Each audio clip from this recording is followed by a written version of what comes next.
పార్కులో జనాలు తిరుగుతుంటారా, కపుల్స్ తిరుగుతుంటారా, వాళ్ళని పట్టుకొని పెళ్లి చేసి పంపించేస్తాను నా ఇంట్లోకి. బీజేపీ ఆర్ఎస్ఎస్ అదంతా పంచాయతీ వస్తుంది, ఇదంతా వద్దు మనకి. నేను ఆర్ఎస్ఎస్. మాకు జన్మనిచ్చేది పిన్ని కాదు, తల్లి.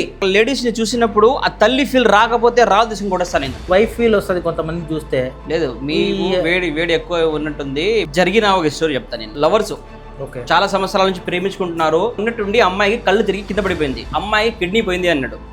వీడు ఒక్క క్షణం ఆలోచించకుండా బాయ్ ఫ్రెండ్ వీడి కిడ్నీ ఆ అమ్మాయికి ఇచ్చేసాడు. కిడ్నీ మార్చిన డాక్టర్ తో లింకప్ అయ్యి పెళ్లి చేసేసుకుని దండలు వేసుకుని వచ్చి నువ్వు క్యూర్ అయిపోయినావు, నీకు ఇంకా బాగా అయిపోతుందని బొకేస్తుంది అబ్బాయిని. వీడికి కిడ్నీ పాయ్, కాయల పాయ్, అన్ని పాయ్, ఇంకేం చేసుకోవాలి వీడు.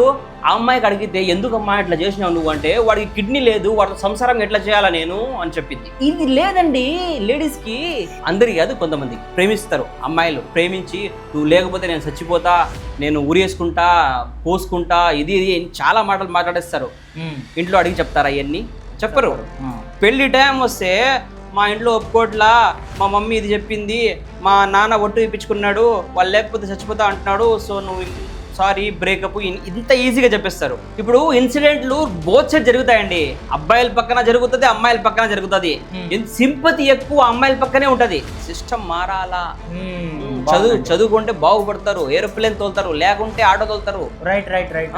ఒకటండి, మా వాడు చిన్నప్పటి నుంచి ఒక అమ్మాయిని ప్రేమించి పెద్దయ్యాక వాడు ఎవరికో డాక్టర్ని చేసుకుని వెళ్ళిపోయిందంట.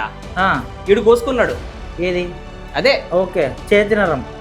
చేతి నరం కాదండి, నరాలు చాలా ఉంటాయి. ఉప్పెన నరం తెలుసా మీకు? సినిమా నరం. ఇప్పుడు వాడు దేనికి పనికొస్తాడండి? ఇది లేదండి.